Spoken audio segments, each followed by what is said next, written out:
Atoto, arére, ọlọ́jọ́ fẹ́ fọ̀hún kí ẹ wá gbọ́.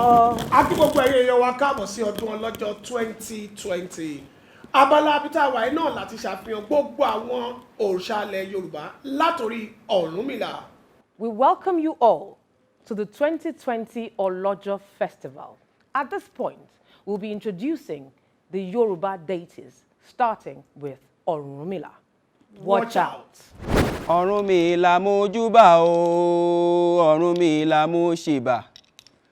Ọ̀rúnmìlà mójúbà o, Ọ̀rúnmìlà mo ṣèbà. Mo dé mo wá gbọ́ bí Ifá ti wí o, Ọ̀rúnmìlà mójúbà o. Ifá orí mi rèé o, ọ̀pẹ̀lẹ̀gbà tèmi yẹ̀ wò. Àgbáyé ní kó gbà mí o, Ifá má gbà mí lágbàpá o. Èmi ni Ọ̀rúnmìlà, akérèfínú ṣọgbọ́n, òpìtàn ilẹ̀ Ifẹ̀. Mo wà pẹ̀lú Olódùmarè nígbà tí gbogbo orí ń yan ìpín lóde ọ̀run. Èmi náà ni mo wà lára àwọn àgbààgbà mẹ́rìndínlógún tó lọ rèé tọrọ ilé ayédó lọ́wọ́ Olódùmarè. Èmi ni Ọ̀rúnmìlà.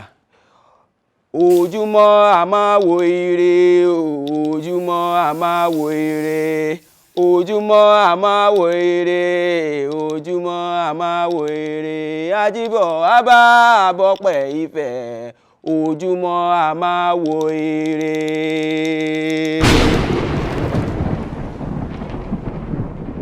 Hope you enjoy the experience of Ọ̀rúnmìlà. Up next is Obatala, Obatasha, Obatakuntakun Lode Ironje. Obatala is the deity responsible for molding human body. Let's experience Obatala. Èmi ni Obatala, Obatasha, Obatakuntakun Lode Ironje. Èmi ni mọ́rímọ́rí tí ń mọ́rí gbogbo ẹ̀dá ní ilé ayé. Òrìṣà ńlá alágbára, ọ̀dúndún tí ń mọ̀rí ẹni, àtòrí ẹni tí ó sùn wọ́n ṣe. Kálára gbọ́ kó wí fàjèrò pé ó ń bọ̀ o, òrìṣà ńlá ń bọ̀ o.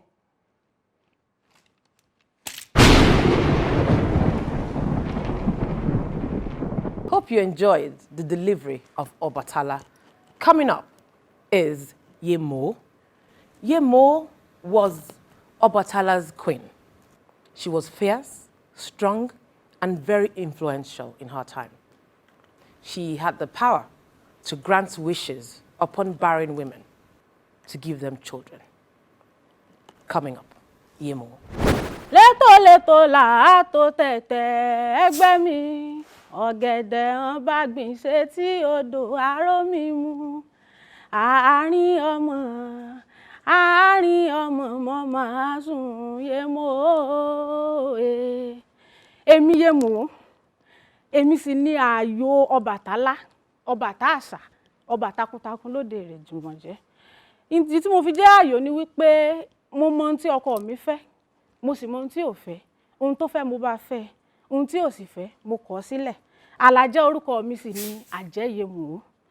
Létò làátó tẹ̀tẹ̀ ẹgbẹ́ mi. Hope you enjoyed the experience of Yemoja. Up next is Oramfe, Onílé Iná. Oramfe is responsible for lightning and thunder. Let's enjoy. Oramfe, Onílé Iná, ọmọ sọ́yán, ọmọ olè ọjà.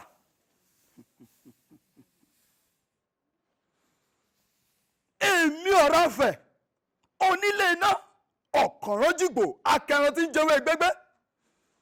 Èmi Onílé Iná, afẹ̀rírí jagun. Èmi gangan ni iná, gbogbo ara mi kìkì iná ni. Èmi lọmọ sọ́yán, ọmọ orò ọjà. Mo jẹ́ ọ̀kan lára àwọn òrìṣà tí ó rọ̀ láti òde ọ̀run wá pẹ̀lú Odùduwà. Àgbàlá mi kìkì iná ni. Onílé Iná.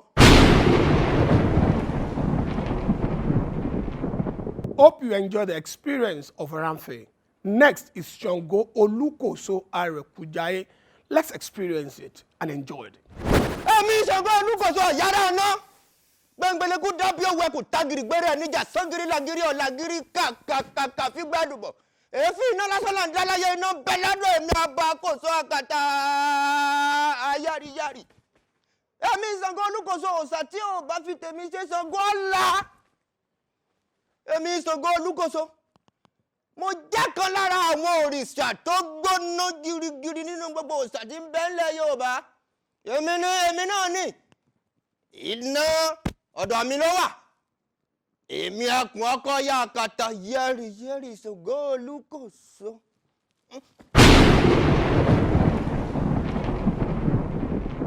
Hope you enjoyed the experience of Shango Olúkòso Arekujaye. Next is Al-Afi. Al-Afi is the deity responsible for the wind and thunder in Yoruba land. Èmi ni Al-Afi. Mo jẹ́ òrìṣà tó ń darí afẹ́fẹ́ àti òjò. Mo jẹ́ ọmọ bíbí Ọ̀rànfẹ̀ onílé iná. Nítorí náà ni àwọn òrìṣà tó kù wọ́n ṣe fi tèmi ṣe. Nítorí tí wọn ò bá fi tèmi ṣe, má fi òjò àti afẹ́fẹ́ má fi bà ayẹyẹ wọn jẹ́. Bẹ́ẹ̀ ni nítorí náà wọ́n ṣe fi tèmi ṣe. Hope you enjoy the experience of Al-Afi, the deities responsible for wind and thunder. Up next is Awuru. Awuru is also known as Dada. He is the elder brother to Shango, and that's why you have the adage in Yoruba land, Dada Oleja, Olaburo Togboju. Let's experience Awuru.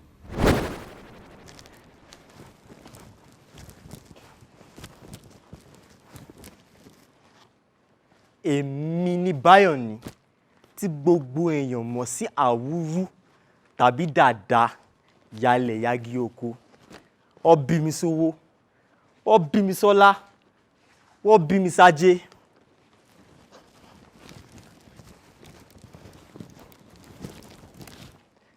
Èmi ni ẹ̀gbọ́n Ṣàngó. Dàda ò lè jà ṣùgbọ́n ó lábùúrò tó gbójú.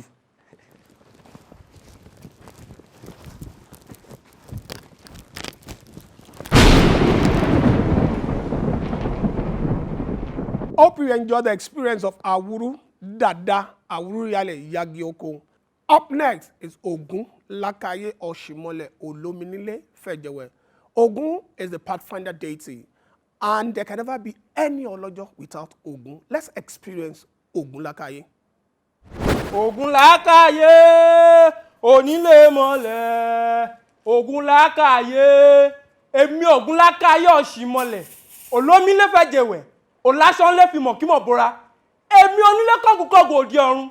Mo jẹ́ ọ̀kan lára àwọn òòṣà tó lódùmarè ṣẹ̀dá. Èmi ni mo lànà láti òdi ọ̀run wá sílé ayé. Èmi Ògún Lakaye Ọ̀ṣìmọlẹ̀. Ẹni ó bá bínú sí yóò fẹ̀jẹ̀wẹ̀. Yóò dẹni àgbésùn. Ògún má mà jẹ́ erin ṣoṣo, Ògún má mà jẹ́ erin ṣoṣo. Ògún má mà jẹ́ erin ṣoṣo, Ògún má mà jẹ́ erin ṣoṣo. Ẹni wá ṣoṣo ò wá rí ṣoṣo. Hope you enjoy the experience of Ogun Lakaye. Up next is Ososi. Ososi is a powerful deity in Yoruba land, and Ososi is believed to be a very brave hunter. Let's experience Ososi.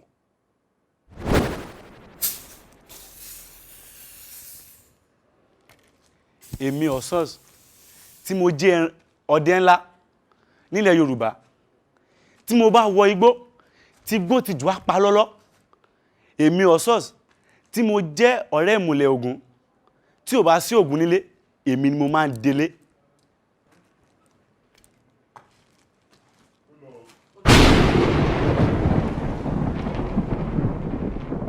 Hope you enjoyed the experience of Ososi. Up next is Ashu, Lakaye, Oshimole, Olominile, Fejewe, Onile Kongu Kongu, Onorun.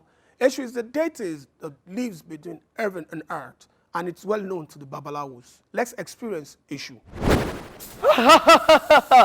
Èmi gangan ni Èṣù láàróyè. Ẹ̀bẹ̀rẹ̀ burúkú tí ń jẹ́ látọ́pa. Ọ̀bẹ lẹ́kún sunkún tẹ̀rù ọbẹ̀ lẹ́kún. Ẹlẹ́kún sunkún láàróyè ń ṣìjẹ̀. Ọ̀bẹ olómi sunmi kẹ̀rù ọbẹ̀ olómi. Onúmi sunmi láàróyè ń sùn fún.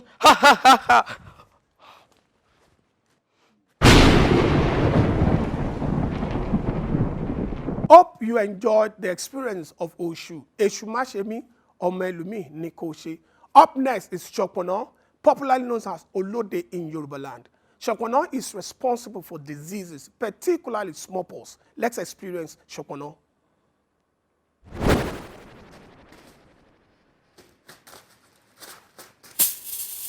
Èmi Ṣọ̀pọ̀nná tí àwọn ọmọ adarí ń pè ní ọba lu ayé mo sì jẹ́ ìkan nínú òrìṣà tó rọ̀ wá sílé ayé. Olódùmarè fi mi ṣe aláṣẹ àti olùdarí àwọn àìsàn àti àrùn nílé ayé. Tá a bá pọ̀ orí akọni á sì fi dára lẹ́gàràgà. Gbogbo ibi tí mo bá ti dé bí Wárápá, Olóde, Akọ̀gbóná, ọba lu ayé o!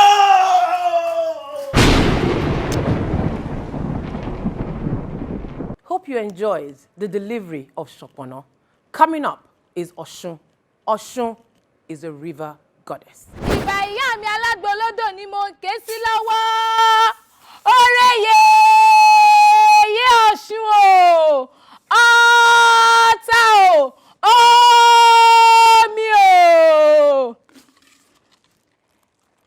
Mo jẹ́ ọ̀kan lára àwọn òrìṣà tí Elédùmarè rán wá sílé ayé.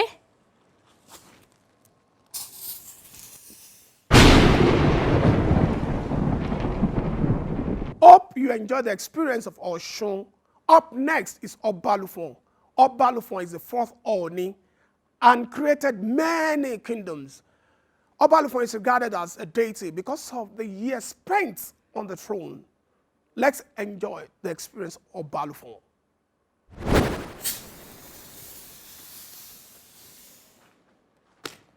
Èmi Obalufon, èmi ọmọ ìdí òro là ń lọ.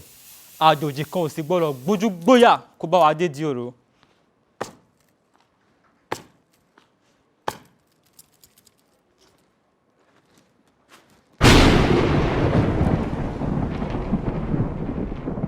Hope you enjoyed the delivery of Obalufon. Coming up is Oshara. Oshara is the wife of Oranfe, Onile. Watch out. Ẹ̀jẹ̀ ń bọ́ lọ́mọ pé o ẹ̀jẹ̀ ń bọ́ lọ́mọ pé o àgàn òwú mi ọmọ lówú mi ẹ̀jẹ̀ ń bọ́ lọ́mọ. Ìjọ ọlọ́mọ o àtàtà pàǹbótó rìbótó.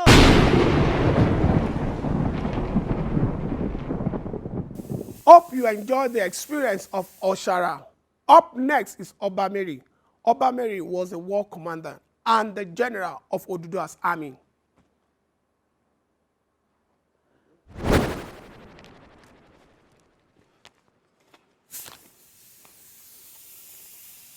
Èmi Obamiri, aṣíwájú jagunjagun.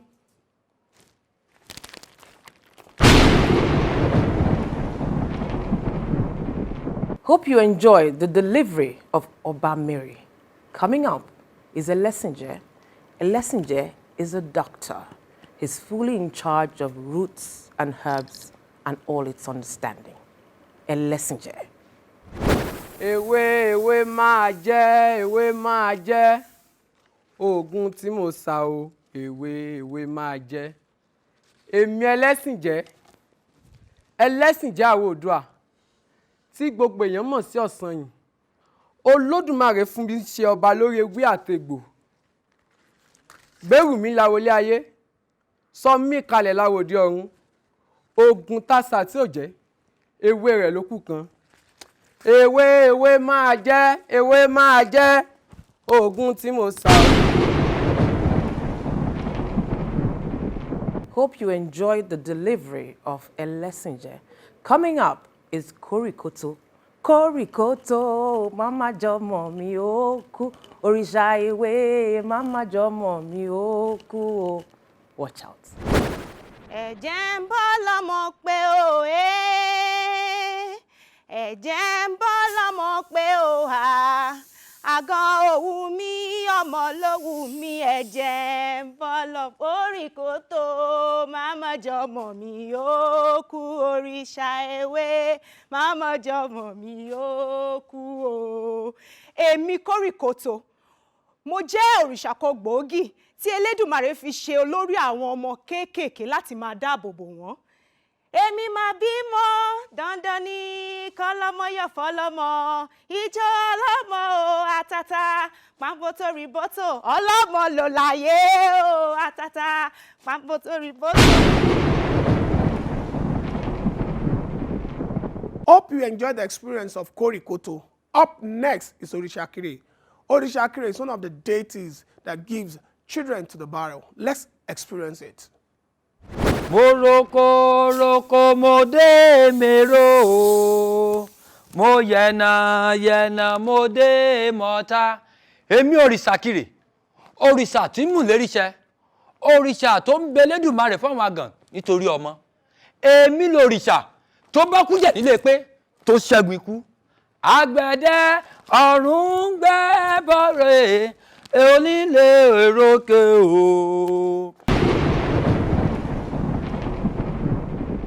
Hope you enjoyed the delivery of Orisha Kiri. Coming up is Yemoja. Yemoja is a goddess of the sea. Watch out. Yèyé omi mo pè á olú omi jọ̀wọ́ máa bọ̀. Yèyé àfìdẹ̀wẹ̀ mọ́ bá omi o. Èmi Yemoja, omi lẹ́wà, omi níkẹ́. Èmi l'Elédùmarè fi ṣe adarí gbogbo àwọn òrìṣà omi tí ń bẹ lálẹ́ odò pátápátá. Mo fẹ́ràn àwọn obìnrin lọ́pọ̀lọpọ̀, mo sì fẹ́ràn àwọn ọmọ kéékèèké. Yèyé máa ń bọ̀ o, àgò lọ́nà. Yèyé máa ń bọ̀ o, àgò lọ. Yemoja máa ń bọ̀ o, àgò. Hope you enjoyed the experience of Yemoja. Up next is Oluwarobu. Oluwarobu is a deity blessed with wisdom and knowledge. He uses his wisdom and knowledge to settle dispute and making the world a peaceful place. Let's enjoy it. Àṣẹ òrìṣà ẹnu mi, àṣẹ òrìṣà ẹnu mi o, àṣẹ òrìṣà ẹnu mi. Èyí tí mo wí irúnmọlẹ̀ yóò gbà yóò ṣẹ, àṣẹ òrìṣà ẹnu mi. Èmi Oluwarobu, àjàláyé àjàlọ́run, òrìṣà ọgbọ́n, òrìṣà tó ń pe ọgbọ́n rán níṣẹ́ bí ẹni powó rán níṣẹ́. Oluwarobu, òrìṣà ọgbọ́n àti òye. Àṣẹ òrìṣà ẹnu mi o, àṣẹ òrìṣà ẹnu mi. Èyí tí mo wí irúnmọlẹ̀ yóò gbà. Hope you enjoyed the delivery of Oluwarobu. Coming up is Olokun. Olokun is one of the most powerful river goddesses. Watch out. Olokun òrìṣà omi, Olokun òrìṣà omi. Èmi Olokun asọ̀rọ̀ dayọ̀, èmi òrìṣà alágbára obìnrin. Òkun sáré kẹ̀rẹ̀kẹ̀ o ọ̀sà, sáré kẹ̀rẹ̀kẹ̀. Hope you enjoyed the delivery of Olokun. Coming up is Obarese. Obarese is one of the gods in charge of rainfall, and he belongs to the class of white deities. Obarese múrese o, Olúwa mi èéṣe. Èmi Obarese, èmi lè òrìṣà tó wà ní ìgbọ̀nù bí òjò ṣe rọ̀ wá sóde ayé. Èmi ni wọ́n tún mọ̀ sí Ọbalẹ́jùgbẹ̀. Obarese múrese o, Olúwa mi èéṣe. Hope you enjoyed the delivery of Obarese. Coming up is Moremi. Moremi Ajasoro. Moremi Ajasoro. Ewúrẹ́ ò fún mi mọ̀mọ́ gbá o. Moremi Ajasoro. Watch out. Moremi Ajasoro. Moremi Ajasoro. Ewúrẹ́ ọ̀hún mi mọ̀mọ́ gbá o. Mọ́remí Àjàsorò. Èmi Mọ́remí Àjàsorò. Ọlọ́jà Àrẹ̀mọ. Abọ̀jẹ̀ pọ̀pọ̀. Èmi Ògbìgbà Ifẹ̀ lójú ogun Ìgbò. Mọ́remí Àjàsorò.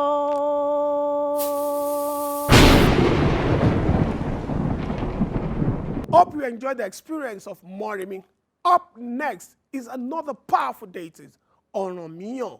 Oranmiyan is a great warrior, establishing kingdoms and empires, including Benin and Oyo Empire. Let's experience it. Èmi Ọ̀rànmíyàn akọ̀tún kòsì akínílé akílójú ogun òfodòfodò òfodòfodò òfóyàrá fọkànga ọba ni mí jagunjagun sì ni mí pẹ̀lú.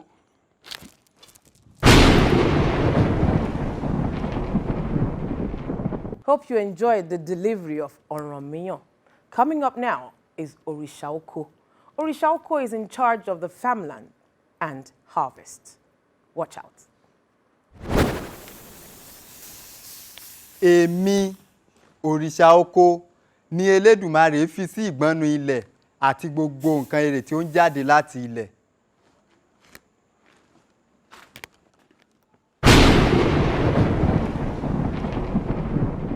Hope you enjoyed the delivery of Orishaoko.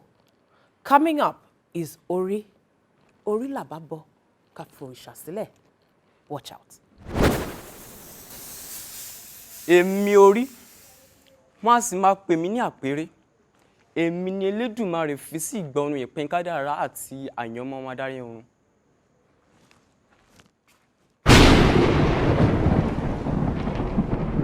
Hope you enjoyed the delivery of Ori. Coming up is Ella. Ella is a deity born from a virgin woman. Elarowa, watch out. Èmi Elarowa, èmi nìkan ṣoṣo lọmọ Elédùmarè tó ti ara obìnrin tí ò mọkùnrin rí jáde. Èmi Ella.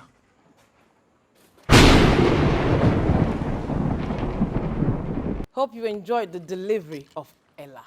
Coming up is Ajé.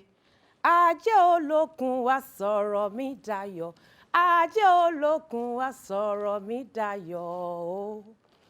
Ajé is a goddess in charge of wealth. Watch out. Èmi Ajé Ògúngúnnísọ̀, onísọ̀ bòjì. Èmi Ajé jẹ́ òrìṣà pàtàkì nílé ayé.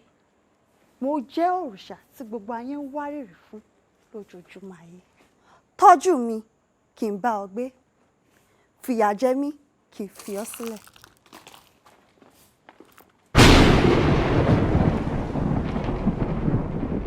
Hope you enjoyed the experience of Ajé Ògúngúnnísọ̀ Onísọ̀bòjì.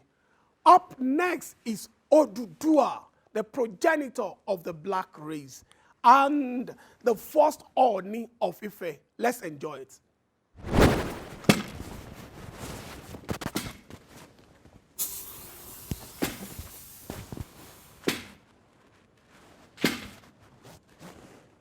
Èmi Odùduwà àtẹ̀wọ̀nrọ̀ onílẹ̀ ìgbẹ́jí àmùtíbùtùwẹ̀. Èmi ni Olódùmarè rán láti òde ọ̀run wá tẹ ilé ayé dó.